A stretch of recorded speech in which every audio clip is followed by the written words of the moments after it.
Welcome to Real Talk with Reginald D. I'm your host, Reginald D. On today's episode, I have David Prosper, a clarity architect, leadership coach, and author of Finding Clarity, your guide to peace, purpose, and prosperity.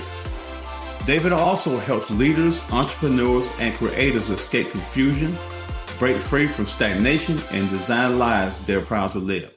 Welcome to the show, David. Thank you so much for having me, Reginald. Yes, sir. Absolutely. Absolutely. Yeah, I can't wait for this one. Me too. So, David, you call yourself a clarity architect. For those unfamiliar with that term, what does that mean? It is someone who helps you design a life that's in alignment versus a life that's in default. So it's a designer of a lifestyle. Wow, a designer of a lifestyle. That's awesome. So, you've been transparent about feeling externally successful, but internally stuck. You've been so transparent about that. What was the turning point that made you realize ambition alone wasn't enough for you? That's a great question. I would say back in 2016 when my mother was on her deathbed and she was crying and saying, I wish I did enough. I wish I did enough. And as I told my mom, I was like, Mom, like you did do enough. Like you raised three black kids in the projects of Fort Lauderdale who are not in jail. Like you did a lot. And she was like, I didn't do enough. And at the time I was living in Wisconsin.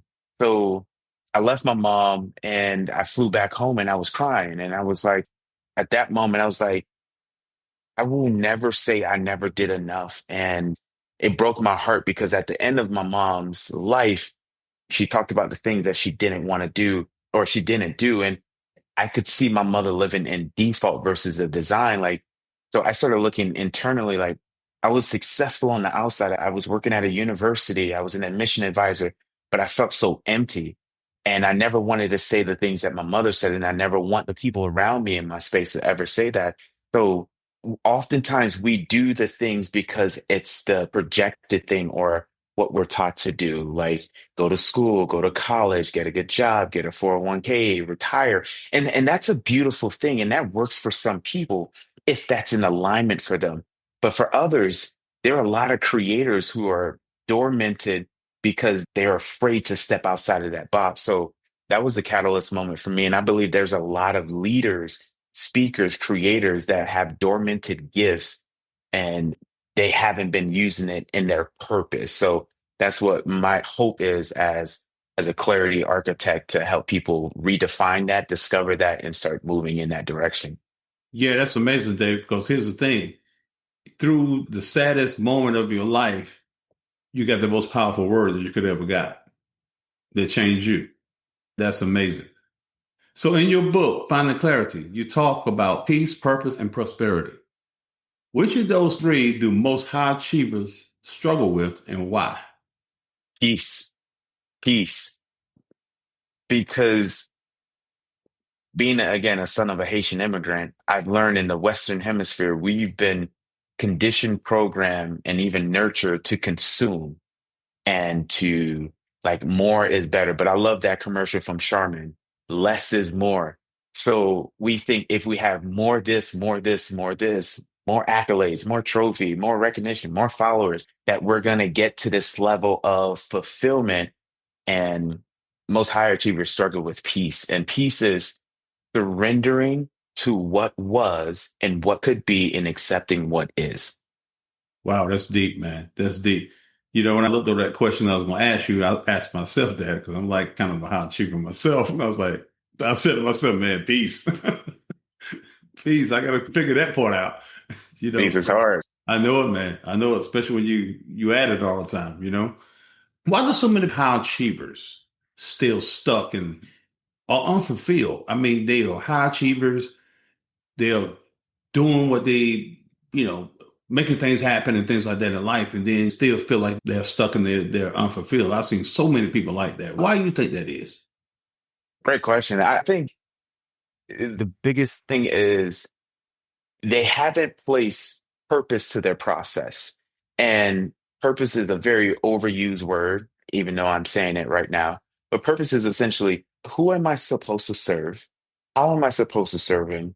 and what gifts am I using to serve them? And that's how I would define purpose. So there's no intention in the process. So if it's equivalent to like if we're hungry and I give you popcorn, like yeah, your mouth is moving, you're chewing something, you're eating something, but you don't have anything that's sustenance. So eventually you're gonna be hungry again. You're gonna be hungry again. So it's like this unsatisfying way of eating. And I think that's what we do in our performance because high performers are in a ecosystem of your worth is tied to your results. And oftentimes when they feel unfulfilled, it's the story that we often tell ourselves. Like, okay, if I look at the data, what is the data telling me? Because data tells story. Is the data telling me based off my sales and numbers that I'm not good enough? Or is the data and the numbers telling me that I'm making progress? So I believe a lot of high achievers struggle with the self-worth issue and the imposter syndrome, which allows us to feel that we aren't who we say we are. So it's like practicing being authentic, figuring out the empowering stories versus the disempowering stories, and attaching purpose to the process.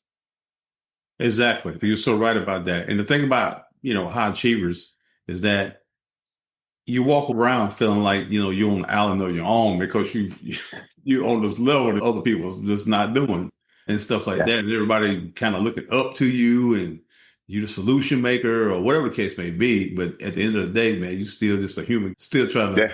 trying to do what you do. So can you explain the clarity cycle you teach and how it changes lives? Mm. Yeah, so there's four cycles in the clarity cycle. So the first one is the wanderer. The wanderer is like driving in the fog. It's like you can only see about 100 or 200 feet ahead of you. And you feel like this overwhelmed feeling. You feel lost, but there's something inside that feels like I should be doing more, should be doing more.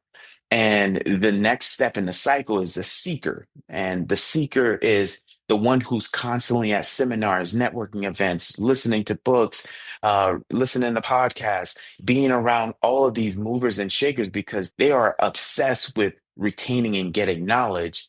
And then they move into the next cycle is the architect.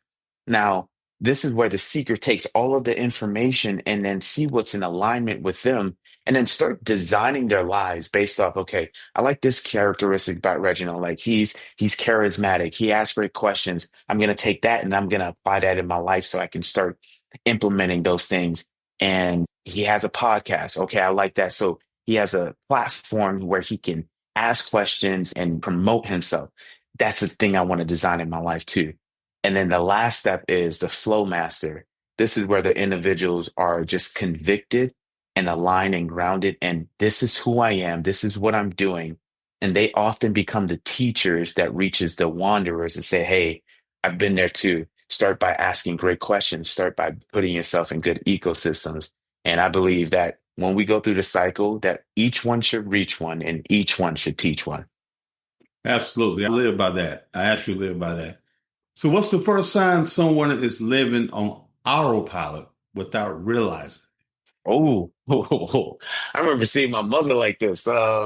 She, a Haitian immigrant. It's so funny when she gets frustrated. She go from English to Creole or French because things can't transfer over. So she used to say all the time, "Tomate vert," which means green tomatoes. And in English, you're like, that's an offensive word, right? Green tomatoes.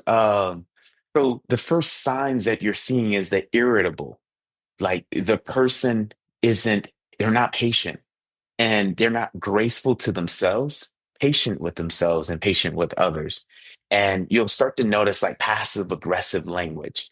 And then the other sign you'll start seeing if someone is living on autopilot is if someone is doing something, moving, growing, expanding, evolving, they're unable to give authentic celebration. It's like, I'm happy for you.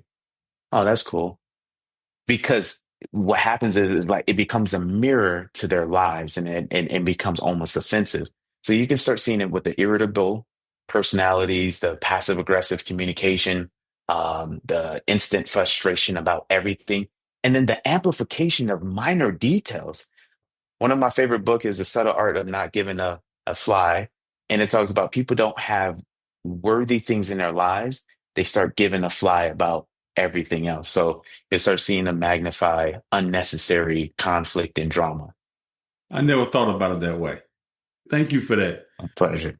So let's talk about the messy middle. Why do you think so many leaders suffer silently in that in between space, and how can they begin to move forward? I believe leaders stay stuck in that spot, and it's a hard spot because, like you were saying earlier, when leaders are in a position that either someone placed them in or in a position where people tend to follow them, the community and the connection is the biggest thing. And I know a lot of leaders who struggle with sharing, here's the struggles that I go with, because most people offer solutions before understanding what the problem is. So it's easier to be the lone wolf than to share vulnerability and not be met with the receptivity or even validation. One of my favorite books is Safe People. So leaders feel that there aren't safe people out there. So they typically stay stuck in that spot of, okay, like I can't share it with so and so, or even if I share it with so and so, they're expecting me to be the leader. So it's the mindset of I have to have it all figured out. And that's the whole premise of clarity and the myth that I want to debunk going on these podcast episodes is we can look at clarity as I have to have it all figured out. And clarity isn't that. It's what is the next best step? And as we take the next best step, it becomes compound clarity, and compound clarity leads to fulfillment. So it's like, what's the next best step? And leaders are so celebrated and even penalized if they don't have all the answers. So they rather just stay in a spot that appears to have it all together while suffering in silence. And I saw my mother do that a lot.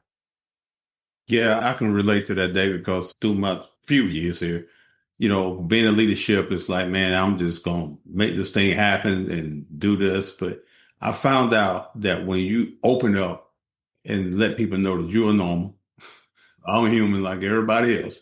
You know, I need you, Hmm. and things like that. Because a lot of people, man, I've been around leaders, they're like, you're like, this dude don't need me.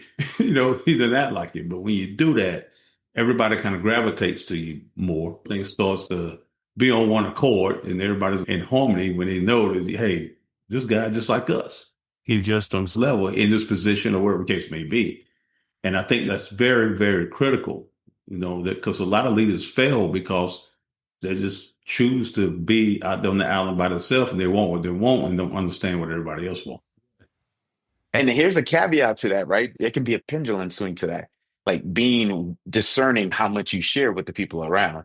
Like there's some leaders who just divulge everything and it's just like, hold on, like your people aren't your therapists. And like use discernment with that. But yeah, I 100% agree. Like vulnerability is key because that communicates authenticity that you're a human.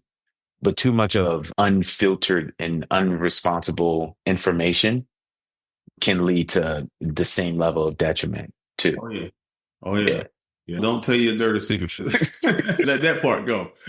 you know? Yeah. I learned not everybody who smiles at you is your friend, and not everybody who don't support you is your enemy. And I was like, that changed my mind forever. Right. Right. So David, what is one powerful question that every leader should be asking themselves regularly if they want to avoid burnout and rediscover purpose? Who am I becoming? Who am I becoming? And the ing behind become is it's a verb so that it's ongoing and it puts the focus on am I becoming more patient? And this is something I realized in my relationship with my girlfriend. Am I becoming more patient? Am I becoming more kind? Am I becoming angry? Am I becoming frustrated? And based off that self inventory of who am I becoming, then I can start changing the process and patterns that allow me to refresh, restore, replenish myself. So I'm not easily angered. So I'm not easily frustrated, that I'm more patient, that I'm more curious versus solution oriented. So it puts in perspective of what do I need to keep doing? What do I need to start doing? And what do I need to stop doing?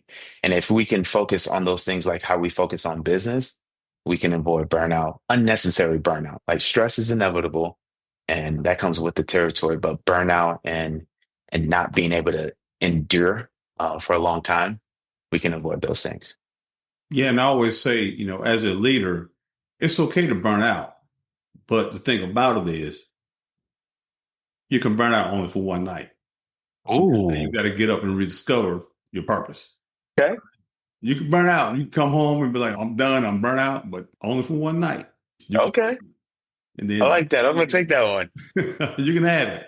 And then you can rediscover your purpose the next day. And that's what will keep you going. Because if you get your mindset as a leader that you burn out and you just stay in that for weeks and weeks and weeks, man, it'll be detrimental. Yes. 100%.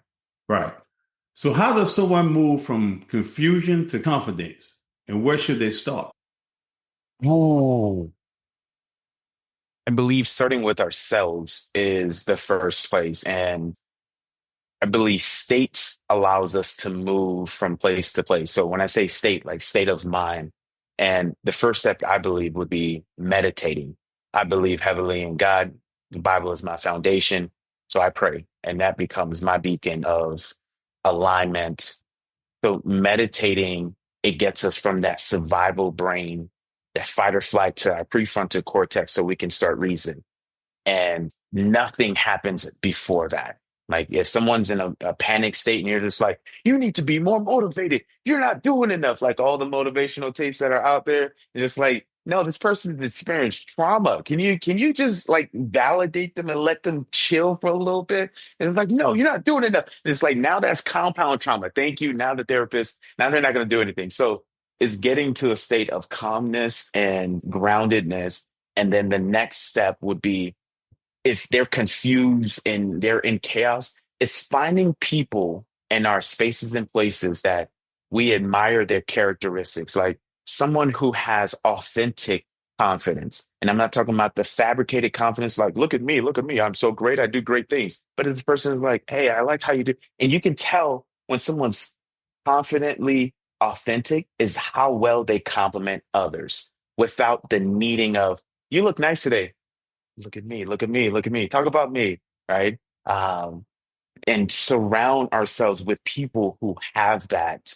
And usually, if they have that authentic confidence, they have some form of clarity. So the first step would be to ground ourselves through meditation, moving from survival to grounded and clear in thinking. The next step would be to surround ourselves with people who exude the characteristics and the personalities that we admire. And then the third step would be start asking great questions like, who am I becoming? Who am I meant to serve? Or who do I want to serve? How do I want to serve them with my gifts and talents, like the things that come naturally to me? And and what are some spaces that I can serve people to move that dial? So those would be the steps I would take. Absolutely. Absolutely. Great set. I love it. So, David, how has your personal journey with clarity shaped the work you do today? That's a good question. I would say my mom, like she's no longer here, but through this upcoming book that comes out in August 2025, the readers will get a chance to meet her through the things that I get to share. And but it wasn't the things only wisdom of this is how you should do things. It was like the struggles and seeing the people in my community so educated, so smart, so talented, yet they were so stuck. And that literally breaks my heart, even to this day. Like as I think about it, it's like there were so many people I grew up with that were so talented and smart. And it wasn't the lack of information because we live in America. It wasn't a lack of resources because we have that, but it was a lack of understanding where do I need to go or where do I want to go? How do I get there? And what does that look like for me? Which is clarity. So seeing all the people I cared about live in physical, or emotional prisons, like my father's in prison. And he said one of the most beautiful things that I've ever heard. He said, even though I'm in prison, this is a rehabilitation for me. And I see myself as free.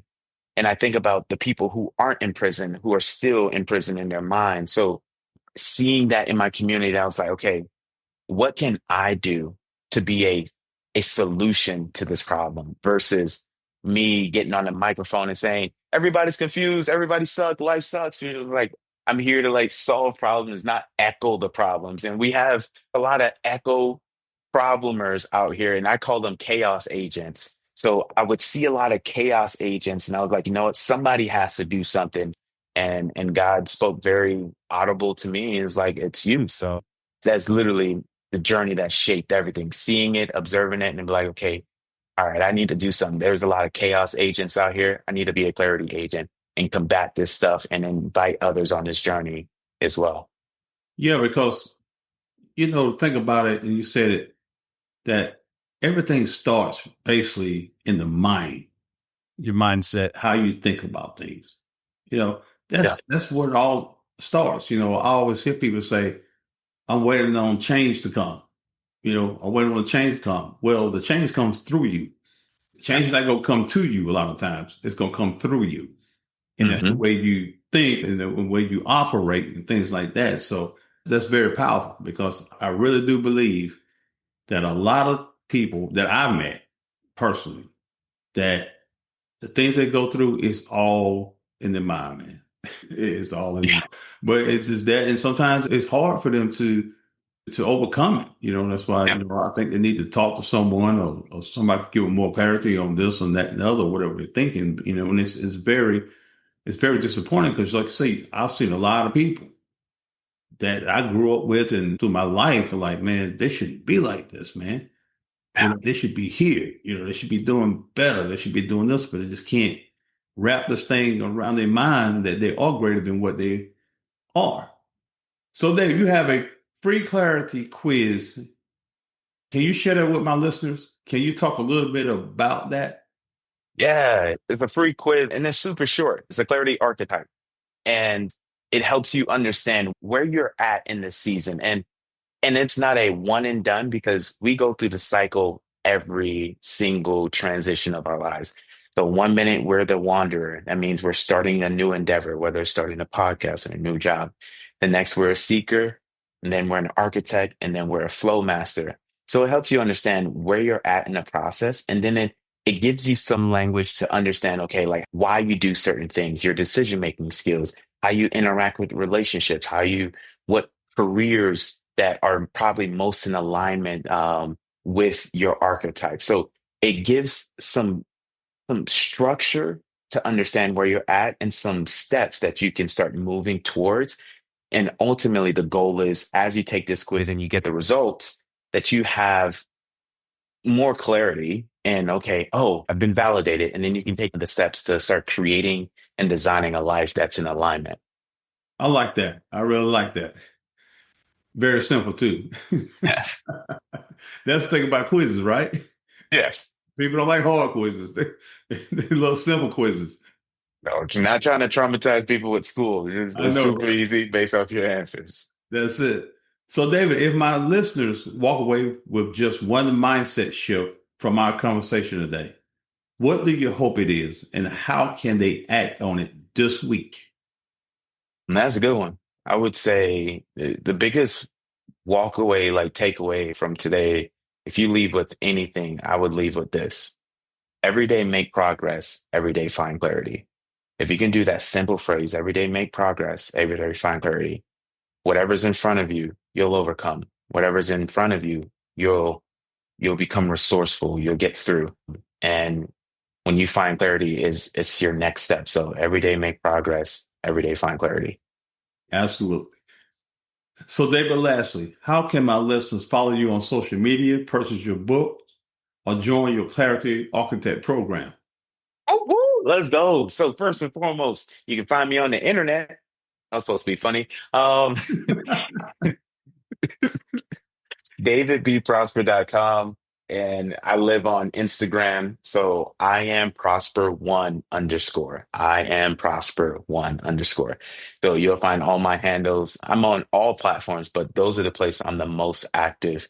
And as your listeners, I want to connect with you, but more importantly, I want to walk alongside of you. I don't see myself as an expert in a room, but as a guide from the side. So I love to hear your story, connect with you, and have clarity conversations and see you just expand because that's the greatest joy. Absolutely.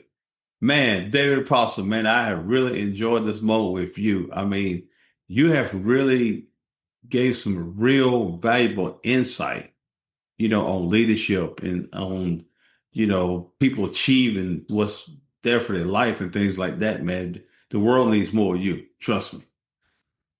An honor to serve. All right. Thank you so much, David. Thank you for having me, Reginald. Yes, sir. Thank you for tuning in with Real Talk with Reginald D. If you enjoyed listening to Real Talk with Reginald D, please rate and review on Apple Podcasts. See you next time.